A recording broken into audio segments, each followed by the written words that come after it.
శ్రీ శ్రీనివాస్ గారు, మాజీ deputy mayor, ఇప్పుడు మాజీ మేయర్, ఇప్పుడు డిప్యూటీ మేయర్ ఉన్నటువంటి వై సునీల్ రావు గారు, అధికార ప్రతినిధి, బుడిగ శోభా గారు, చొప్పదండి మాజీ ఎమ్మెల్యే, సుద్దాల దేవయ్య గారు, మాజీ ఎమ్మెల్యే మంత్రి, అదేవిధంగా రామకృష్ణ రెడ్డి గారు, మాజీ ఎమ్మెల్యే, బస్వరాజు గారు, ఈ ప్రశిక్షణ కేంద్ర ఇన్ఛార్జ్, మన అందరికీ ఇక్కడ విచ్చేసిన అందరూ కూడా పేరు పేరున నమస్కరిస్తూ, చాలా కాలం తర్వాత మళ్ళీ మీ అందరికీ ఒక ప్రశిక్షణలో పాల్గొనడానికి అవకాశం దొరికింది. ప్రతి 3 సంవత్సరాలకు భారతీయ జనతా పార్టీలో ప్రశిక్షణ జరుగుతుంది. మండల స్థాయి నుంచి జిల్లా స్థాయి, జిల్లా స్థాయి నుంచి రాష్ట్ర స్థాయి. మనం ఎంత గొప్ప నాయకులైనా, గొప్పవాళ్ళు అయినప్పటికీ కూడా మనము పార్టీ యొక్క పద్ధతి, పార్టీ యొక్క సిద్ధాంతము, పార్టీ విధి విధానాల గురించి తెలుసుకోవడానికి ఇది ఒక అవకాశము, ఇది ఒక కార్యక్రమం. భారతీయ జనతా పార్టీలో ఉన్నటువంటి ఒక సిద్ధాంతము, కార్యపద్ధతి ఇతర పార్టీల కన్నా ఇది కొద్దిగా వేరే రకంగా ఉంటుంది. క్రమశిక్షణ అనేది మనకు చాలా ముఖ్యం. ఇక్కడ క్రమశిక్షణతో పాటు మన సిద్ధాంతం పైన నిబద్ధత, ఈ రెండు కూడా మనకు చాలా ముఖ్యమైనటువంటి అంశం మన ఒక భారతీయ జనతా పార్టీలో. ఒక కార్యకర్త నిర్మాణం కూడా సిద్ధాంతంతో, నిబద్ధతతో, సేవాభావంతో, దేశభక్తితో ఇటువంటి కార్యక్రమాల ద్వారా మనం నిర్మాణం చేస్తూ ఉంటాం. దాంతోపాటు ఒక రాజకీయ పార్టీ కాబట్టి రాజకీయ అంశాలపైన ఇతర విషయాలపైన కూడా మన వైఖరి ఏంది, మన విధానాలు ఏంది కూడా దాని విషయంలో ఇక చర్చిస్తూ ఉంటాము. కాబట్టి ఈరోజు ఈ యొక్క కరీంనగర్ జిల్లా ఒక ప్రశిక్షణ కేంద్రంలో 12 అంశాలతో మీకు జరగబోయేటటువంటి ప్రశిక్షణ, దాంతోపాటు దేశంలో ఉన్న పరిస్థితులు, రాష్ట్రంలో ఉన్న పరిస్థితుల గురించి మనకు అవగాహన కలిగించడానికి మన వక్తలు మనకు చెప్తారు. మిత్రులారా, ఈరోజు కరీంనగర్ కాదు, మొత్తం తెలంగాణలో 38 జిల్లాల్లో ఈ ప్రశిక్షణ తరగతులు జరుగుతూ ఉన్నాయి. నేను దాదాపు 8 ప్రశిక్షణ కేంద్రాలకు ఇటు ఉద్ఘాటనలో కానీ సమారోపంలో కానీ పోవడం జరిగింది. చాలా పెద్ద ఎత్తున కార్యకర్తలు ఉత్సాహంగా దీనిలో పాల్గొంటున్నారు. భారతీయ జనతా పార్టీ తెలంగాణలో ఇంత పెద్ద ఎత్తున ఉత్సాహం రావటము, చాలామంది ఈ యొక్క కార్యక్రమంలో పాల్గొనటం అనేది ఇది రాబోయే రోజుల్లో మన భవిష్యత్తుకు ఒక మంచి చిహ్నంగా నేను భావిస్తూ ఉన్నాను. భారతీయ జనసంఘగా మనము ఆవిర్భవించినటువంటి రోజు 1951లో ఎప్పుడైతే జనసంఘ్ ప్రారంభించారో శ్యామాప్రసాద్ ముఖర్జీ గారు, ఆ రోజు ఒక చిన్న రాజకీయ పార్టీగా దేశభక్తితోని మనం దేశంలో అప్పుడు ఉన్నటువంటి ఒక సమస్యల పట్ల, ముఖ్యంగా కాశ్మీర్ సమస్య కానీ, గోవా సమస్య కానీ, ఇవన్నీ కూడా రకరకాలైనటువంటి సమస్యలు మా దేశం ముందు ఉండే.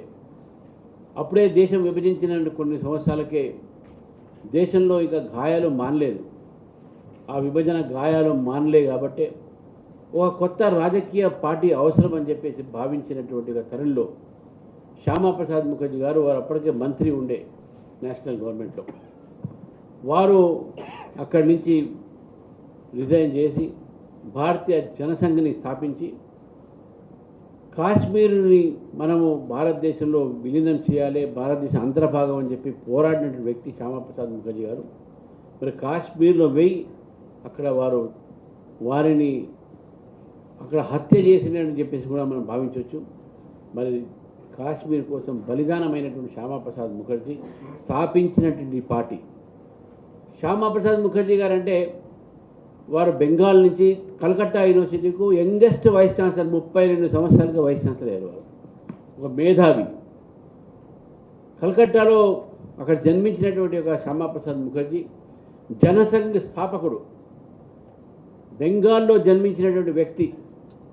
మరి బెంగాల్లో భారతీయ జనతా పార్టీ మొన్నటి వరకు అది కమ్యూనిస్టుల చేతిలో, కాంగ్రెస్ చేతిలో, టీఎంసీ చేతిలో పరిపాలించబడ్డది. కానీ మొట్టమొదటిసారిగా ఈరోజు బెంగాల్ ప్రజలు శ్యామాప్రసాద్ ముఖర్జీ గారికి అసలైన నివాళి ఇచ్చారు.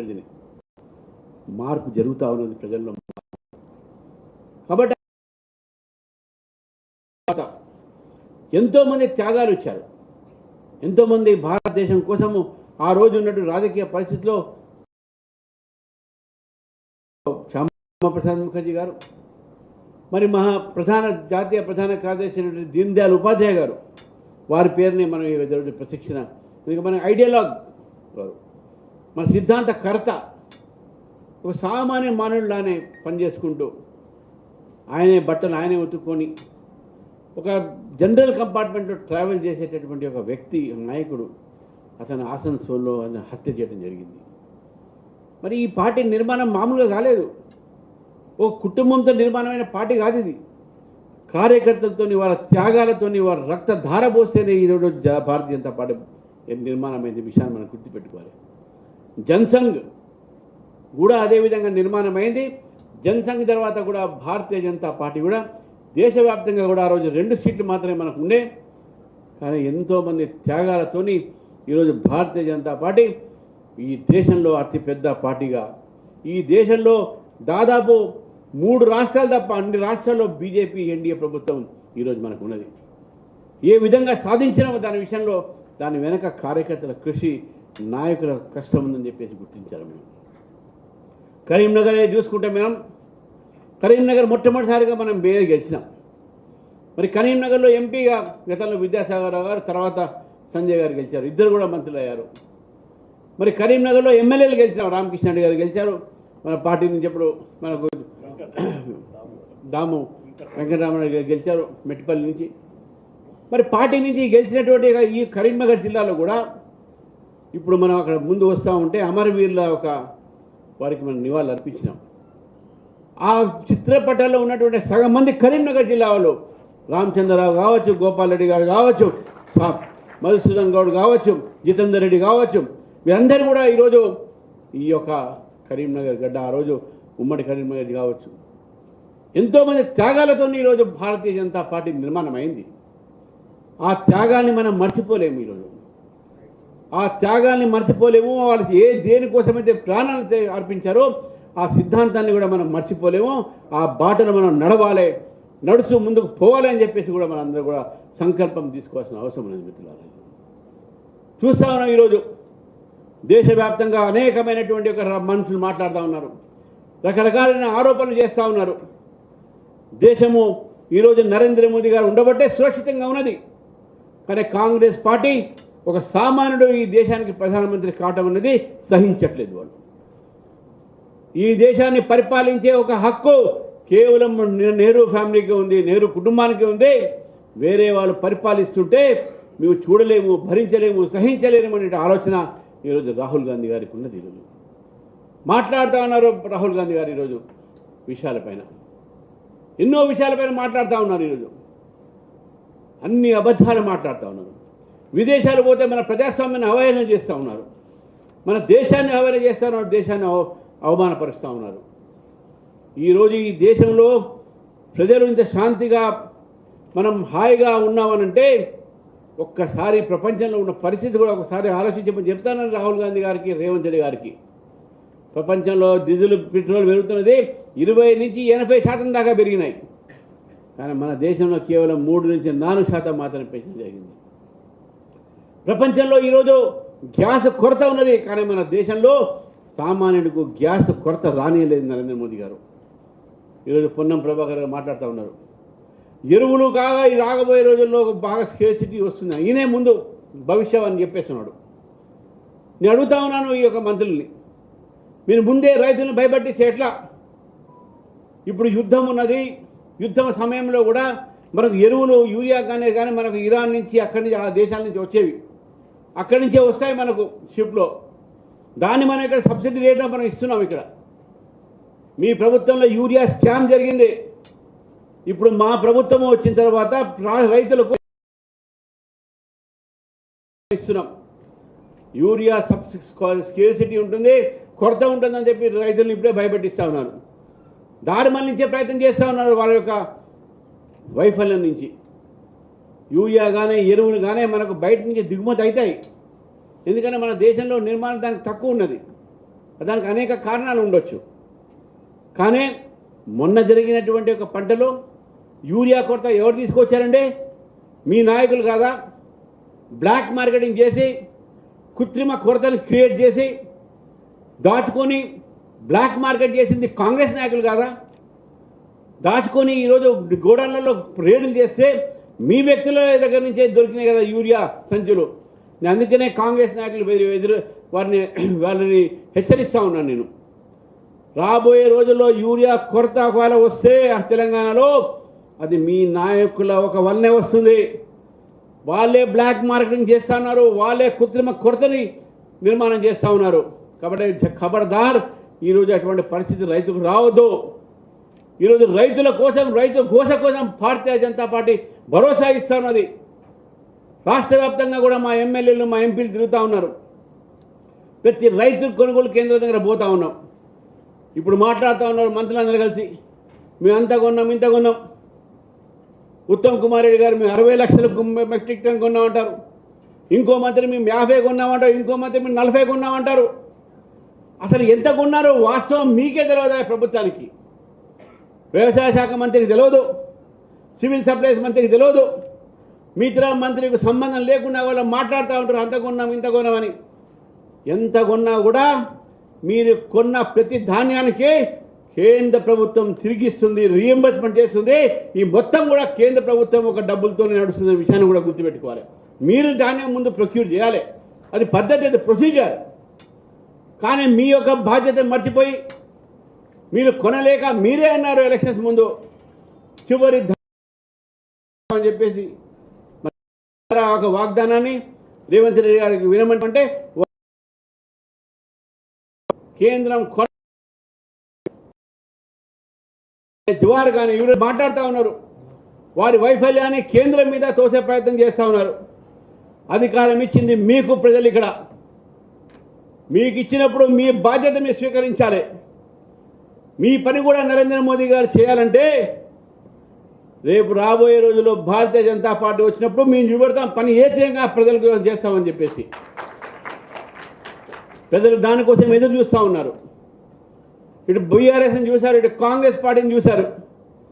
ప్రజలు ఒక కొత్త ప్రత్యామ్నాయం కోసం ఎదురు చూస్తూ ఉన్నారు. ఈ రాష్ట్రంలో యువత, మహిళ అందరూ కూడా ఈరోజు బీజేపీ రావాలని కోరుతూ ఉన్నారు. కాబట్టి ప్రజలు ఈ రెండు పార్టీని చూశారు కాబట్టి, ఈ రెండు పార్టీ అవినీతి చూశారు కాబట్టి, ఈ రెండు పార్టీ చేస్తున్నటువంటి ప్రజా వ్యతిరేక విధానాన్ని చూశారు కాబట్టి భారతీయ జనతా పార్టీకి అవకాశం ఇవ్వాలి అనేటువంటి ఆలోచనతో ప్రజలు ఉన్నారు మిత్రులారా. ఈ యొక్క రాష్ట్రంలో మనం చూస్తూ ఉన్నాం, ఎన్నో వాగ్దానాలు చేశారు ఈ ప్రభుత్వం. 2,500 రూపాయలు పెన్షన్లు ఇస్తా అన్నారు, దాన్ని పెంచుతా అన్నారు, స్కూటీలు ఇస్తా అన్నారు, బంగారం ఇస్తా అన్నారు, రైతులకు రైతు భరోసా ఇస్తా అన్నారు. ఎన్నిసార్లు రైతు భరోసా ఇచ్చారో ఒకసారి చెప్పండి. నిరుద్యోగులకు నిరుద్యోగ భత్తాలు ఇస్తా అన్నారు, ఉద్యోగాలు ఇస్తా అన్నారు. పెన్షన్లకు పెన్షన్లు ఇవ్వలేనటువంటి పరిస్థితి మీది. జీతాలు కూడా సరిగ్గా ఇవ్వలేకపోతే మొన్న మీ క్యాబినెట్ మీటింగ్లో ఫస్ట్ నాడే జీతాలు పడాలి అంటే మనకు ఫస్ట్ నాడే జీతాలు పడాలని మీకు తెలియదా? జీతాలు పడేదే ఫస్ట్ నాడు. దాంట్లో పెద్ద గొప్పతనం మీరు చేసేది ఏంది అంటే మొన్నటి వరకు ఫస్ట్ నాడు పడలే. దానికి కారణం ఏది? మీ యొక్క నిర్లక్ష్యమే కదా, మీ పరిపాలన లోపమే కదా. ఇటు ప్రభుత్వ ఉద్యోగస్తులు కానివ్వండి, ఇటు విద్యార్థులు కానీ, ఏ కాలేజీ ఎంత మనం కూర్చున్నామో ఆ కాలేజీ యజమాని కానీ విద్యార్థులు కానీ బయటకు తీసుకొచ్చి అడగండి మీరు. 10,000 కోట్ల రూపాయలు ఈరోజు విద్యార్థులకు ఈ ప్రభుత్వం బకాయి ఉన్నది. స్టూడెంట్స్కు ఇక్కడ ఫ్రీ రీఎంబర్స్మెంట్ లేదు. ఫ్రీ రీఎంబర్స్మెంట్తో పాటు వీళ్ళకు ఏదైతే సమయానికి వీళ్ళకు టీచర్స్ చెప్పాలో గవర్నమెంట్ కాలేజెస్లో టీచర్లు, ప్రొఫెసర్లు, యూనివర్సిటీస్లో వారి యొక్క సిబ్బంది ఎక్కడ కూడా ఇది శాతవాహన యూనివర్సిటీ మీ దగ్గర ఉన్నది. మీరు అక్కడ పోతే తెలుస్తుంది మీకు ఎంతమంది పర్మనెంట్ లెక్చరర్స్ ఉన్నారు, ఎంతమంది టెంపరీ ఉన్నారు. ఎవ్వరు కూడా అక్కడ పర్మనెంట్ లేరు. అంతా కూడా పార్ట్ టైం లెక్చరర్స్తో ఈరోజు విశ్వవిద్యాలయాలు నడుపుతారు ఈ ప్రభుత్వం. ఒకవైపు విద్యా వ్యవస్థని బస్సు పెట్టించారు, ఒకవైపు ఆర్థిక రంగాన్ని బస్సు పెట్టించారు, ఇంకోవైపు ఈరోజు వైద్య రంగాన్ని కూడా బస్సు పెట్టిస్తున్నారు. ఈరోజు నిజంగా ఇక్కడ చూస్తే తెలంగాణలో వైద్య రంగం కూడా మొత్తం కూడా బస్సు పట్టిపోయింది. ఏ రంగం ఈరోజు ఈ యొక్క కాంగ్రెస్ పార్టీ వచ్చిన తర్వాత మంచిగా పనిచేసిన ఒకసారి అడుగుతా ఉన్నాను. హైదరాబాద్ లాంటి నగరంలో రియల్ ఎస్టేట్ మొత్తం పోయింది, మొత్తం రియల్ ఎస్టేట్ మొత్తం కూడా కుప్పకొలింది. రైతుల ఒక సమస్య మనం చూస్తూ ఉన్నాం. రైతుల ఒక వ్యవసాయం కుప్పగోలింది. కాంగ్రెస్ పార్టీ వచ్చిన తర్వాత ప్రజలు ఆలోచిస్తూ ఉన్నారు, ఎందుకు తీసుకువచ్చినావు ఈ ప్రభుత్వాన్ని? గత ప్రభుత్వం ఇంకా ఘోరంగా చేసినటువంటి దీంట్లో దానికన్నా ఘోరంగా మీరు చేస్తున్నారు కాబట్టి, ఇద్దరిని కూడా చూశారు కాబట్టి ఈరోజు ప్రజలు ఈరోజు రెండు పార్టీలను కూడా ఉద్వాసం ఇచ్చేటటువంటి రీతిలో ఆలోచిస్తూ ఉన్నారు. ఈరోజు మాట్లాడుతూ ఉన్నారు రైతుల గురించి. రైతుల కంట పోయిన ప్రభుత్వం వాళ్ళు చెప్తా ఉన్నారు 24 గంటలు ఉచితంగా ఇచ్చినామని చెప్పేసి. కేంద్ర ప్రభుత్వం మీటర్లు పెడుతుందని చెప్పి ఆ ప్రచారాలు చేసి డిస్కామ్లకు దాదాపు 70,000 కోట్ల బకాయిలు చేశారు వాళ్ళు. 70,000 కోట్లు, దాదాపు 64-65 కోట్ల రూపాయల బకాయిలు డిస్కామ్లకు ఇచ్చారు. ఎవరు ఎంత వాడినో ఏం వాడినో తెలియదు, కానీ డిస్కామ్లకు మాత్రం బకాయిలు పడ్డారు. కొత్త విధానాన్ని తీసుకొచ్చింది ఈ ప్రభుత్వం. నేను ఈ ప్రభుత్వాన్ని ఒకటే కోరుతా ఉన్నాను, ఏ విధంగా అయితే గత ప్రభుత్వం బకాయిలు పెట్టి ఎంతోమంది డిస్కామ్లతోని ఈరోజు అవినీతికి స్కోప్ అక్కడ ఇచ్చారో, ఏదైతే అవకాశం ఇచ్చారో ఆ అవినీతికి ఇక్కడ అవకాశం రాకుండా చూడండి. విద్యుత్ ధర సామాన్యం మీద పెరగకుండా చూడండి. మీరు కొత్త విధానాలు చేసుకొస్తారు కాబట్టి దాని మీద మాట్లాడాల, కానీ ఈ విధానాలు మాత్రం సామాన్యుల మీద ఏదైతే విధంగా మీరు ఆర్టీసీ బస్సు ఛార్జీలు పెంచారో, రేపు కరెంటు ఛార్జీలు కూడా పెంచే అవకాశాలు స్పష్టంగా కనబడతా ఉన్నాయి. సామాన్యుడి మీద మీరు మోత వేస్తా ఉన్నారు, సామాన్యుడి మీద భారం పెడతా ఉన్నారు. కాబట్టి అటువంటి ప్రయత్నం చేస్తే ఇటు రైతు మీద కానీ ఇటు సామాన్యుడి మీద కానీ కరెంటు ధర మీద మీరు పెంచితే భారతీయ జనతా పార్టీ తప్పకుండా దాని మీద ఉద్యమిస్తుందని చెప్పి తెలియజేస్తున్నాం మిత్రులారా.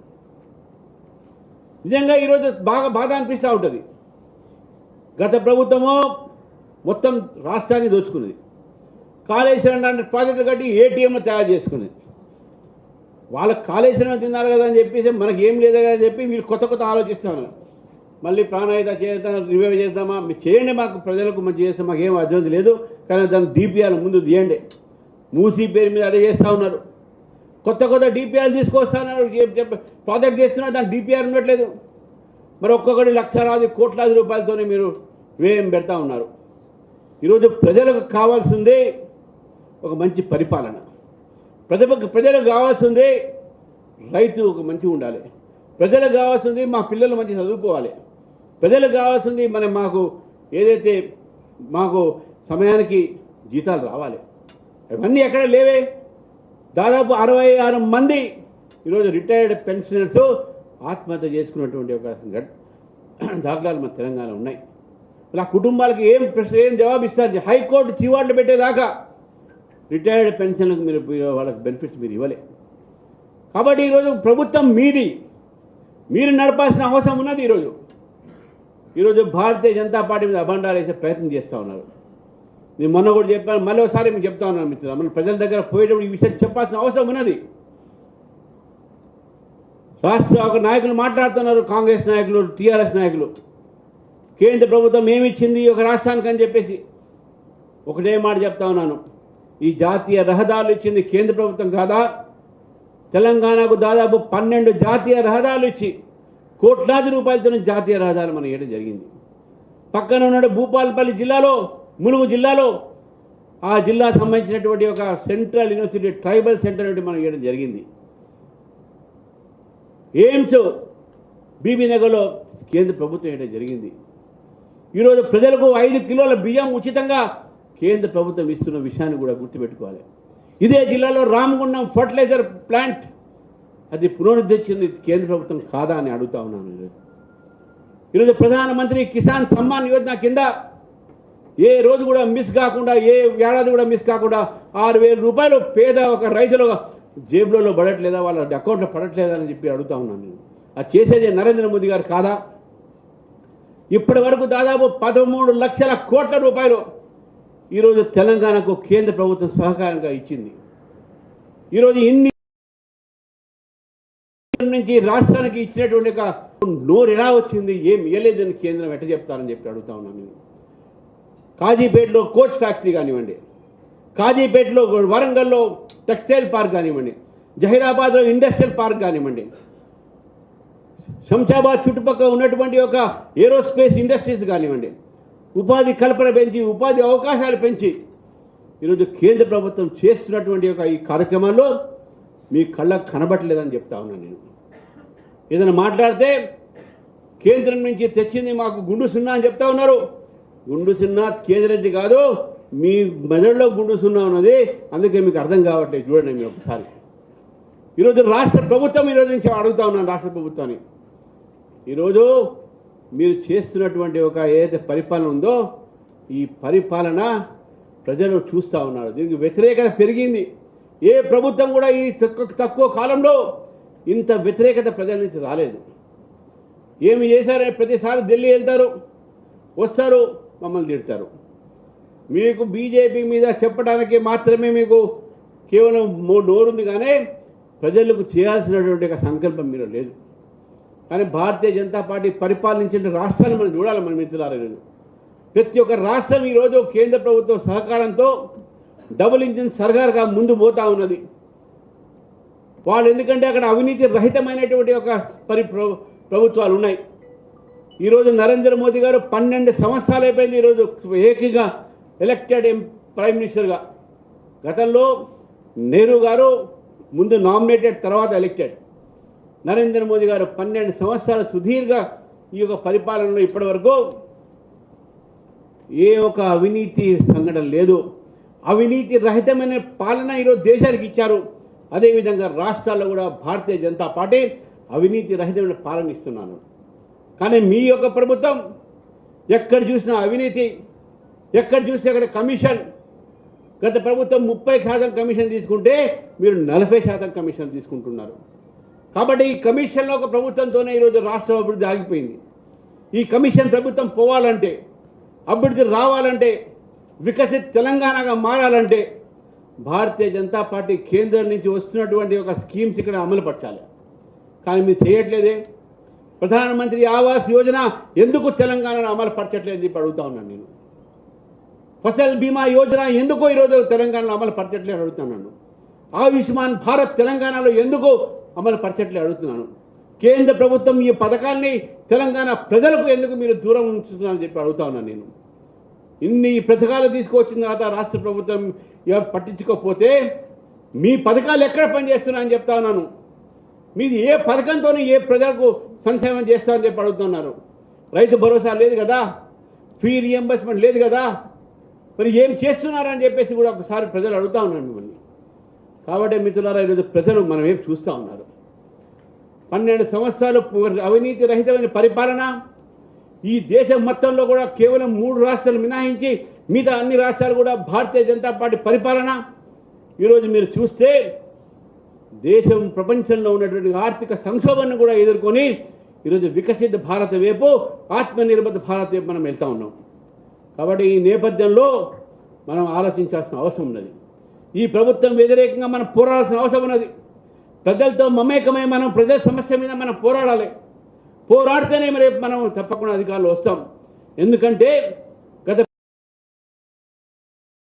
పంచుకోలేక ఒక్కొక్కరు కొట్లాడుకొని బయటికి పోయి కొత్త పార్టీ పెట్టింది. మీరు ఎక్కువ తిన్నారు, నాకు తక్కువ ఇచ్చారని చెప్పి బాధతో ఇంకొక పార్టీ, ఇప్పుడు ఉన్నటువంటి ఒక పార్టీ మంత్రుల మధ్యన సఖ్యత లేక ఏ మంత్రికి ఎక్కువ వచ్చింది, ఏ మంత్రికి తక్కువ వచ్చింది, ఎవరు ఎక్కువ తిన్నారు అనేటువంటి ఆలోచనతో వాళ్ళు ఉన్నారు. తుపాకులు పెట్టి బెదిరించేటటువంటి కల్చర్ కూడా కార్పొరేట్లను మేము చూసాం మనం రాష్ట్రంలో. కాబట్టి ఇటువంటి ఒక అవినీతి ప్రభుత్వాన్ని, ఇటువంటి ఒక అవినీతి పార్టీని కాంగ్రెస్ పార్టీ ఆలోచించారు. ఈరోజు దేశ ప్రజలను రెచ్చగొడతా ఉన్నారు. రాహుల్ గాంధీ గారు మాట్లాడితే జంజీ మొత్తం కూడా నేపాల్లో కానీ భారతదేశం వ్యతిరేకంగా పోరాడాలని చెప్తా ఉన్నారు. అదేవిధంగా బీఆర్ఎస్ నాయకులు కూడా యువకులను రెచ్చగొడతా ఉన్నారు. రైల్వే స్టేషన్ దగ్గర పెట్టండి, అద్దెగలు పెట్టండి అని చెప్పి. ఇద్దరి ఒక ఆలోచన ఒకటే. రాష్ట్ర సౌత్లో కూడా కేరళలో 3 సీట్లు గెలిచారు. అదేవిధంగా ఇక్కడ గెలుస్తున్నటువంటి ఒక 2 గెలుస్తూ ఉన్నారు. BRS that is a corrupt party, this is a corrupt party. That is a family party, this is also family party. కాబట్టి వాళ్ళ మధ్యలో ఎటువంటి ఒక భేదం లేదు. వాళ్ళిద్దరూ ఒకటే. ఇద్దరు ఎస్ఐఆర్ గురించి కానీ వారి వైఖరి ఒకటే. ఎస్ఐఆర్ గురించి మాట్లాడారు. ప్రక్రియ ఆ ప్రక్రియ అది ఎస్ఐఆర్. ఇందులో తప్పేం లేదు. ఎలక్షన్ కమిషన్ ఆఫ్ ఇండియా అధికారం ఉంది, మీరు పాల్గొని. నిన్న వాళ్ళు నోరిపుతా ఉన్నారు ఎస్ఐఆర్లో. వాళ్ళు ఏం చెప్తున్నారు రేవంత్ రెడ్డి గారు, బెంగాల్లో మళ్ళీ కేరళలో యూడిఎఫ్ ఎట్ట గెలిచిందండి, అక్కడ కూడా ఎస్ఐఆర్ అయింది కదా. అక్కడే దానికోసం మీరేమంటారు, అక్కడ ఎస్ఐఆర్ అయింది కదా, అక్కడ ఎందుకు గెలిచింది మీరు? వాళ్ళు గెలిస్తేనో ఏం మాట్లాడరు, బీజేపీ గెలిస్తేనో ఎస్ఐఆర్ వల్ల గెలిచారు, ఈవీఎంల వల్ల గెలిచారు అంటున్నారు. మనకు కనబడలేదా మీకు? మీరు ఓడిపోతేనో ఈవీఎం మీద, మీరు ఓడిపోతేనో ఎస్ఐఆర్ మీద అంటాం, మీరు గెలిస్తేనో ఎస్ఆర్ మీద మాట్లాడరు. కాబట్టి ఈరోజు ప్రజలు ఆలోచించాల్సిన అవసరం ఉన్నది. అందరు చెప్తా ఉన్నాను, ఈ దేశంలో అనేక మంది విదేశాల నుంచి వచ్చి మన దగ్గర ఇల్లీగల్గా అక్రమంగా వచ్చి బంగ్లాదేశ్లో, రోహింగ్యాలో, పాకిస్తాన్ వచ్చి మన దేశం ఓటర్ లిస్టుల్లో వాళ్ళ పేరు ఉన్నాయి. నిన్న అందుకని అమిత్ షా గారు చెప్పారు, మీరు మీ వల్ల పోతారా లేకుంటే కేసులు పెట్టమంటారా అని చెప్పేసి.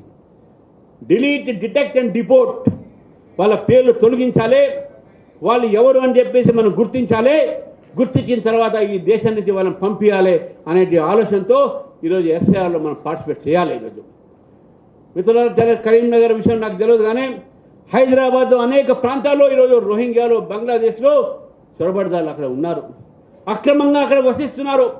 మజ్లిస్ పార్టీ యొక్క సంబంధం ఒకతో, మజ్లిస్ పార్టీ యొక్క సహకారంతో వాళ్ళకి ఆధార్ కార్డు, రేషన్ కార్డు, వాళ్ళ పేర్లు ఓటర్ లిస్టులో ఉన్నాయి. అది తప్పకుండా తొలగిస్తాం. అది భారతీయ జనతా పార్టీ లక్ష్యం అని కూడా నేను చెప్తా ఉన్నాను. ఈరోజు ఎస్ఐఆర్ ఒకటి అందరూ కూడా, మీరు అందరూ కూడా దాంట్లో పార్టిసిపేట్ చేయాలి, మన ఓట్లు నమోదు చేయించుకోవాలి. ఎవరైతే విదేశీయులు ఉన్నారో, భారతదేశ ఒక గుర్తింపు కార్డు లేదో గుర్తించి వాళ్ళని ఒక ఓటర్ లిస్ట్ నుంచి వాళ్ళ పేరు తొలగించాలని చెప్పేసి కూడా ప్రయత్నం మీరందరూ చేయాలని చెప్పేసి కూడా మీ అందరికి కోరుతున్నాను. చనిపోయిన వారు, ట్రాన్స్ఫర్ అయిన వారు, షిఫ్టెడ్ వారు ఎంతోమంది ఈరోజు ఓటర్ లిస్టులో వాళ్ళు దాదాపు 2002 నుంచి ఇప్పటి వరకు దాంట్లో ఉన్నారు.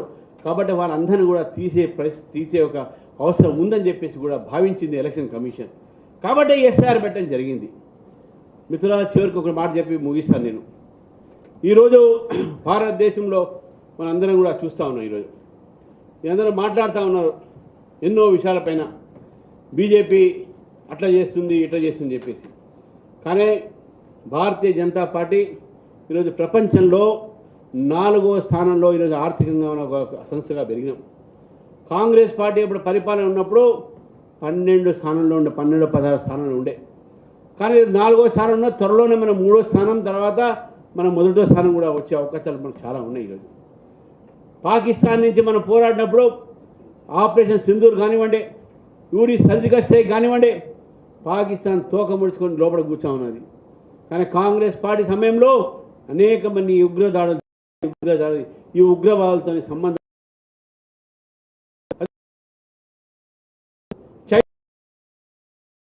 దేశ వ్యతిరేక కార్యక్రమాలు చేసే వాళ్ళతో వీళ్ళకి సంబంధాలు ఉన్నాయి.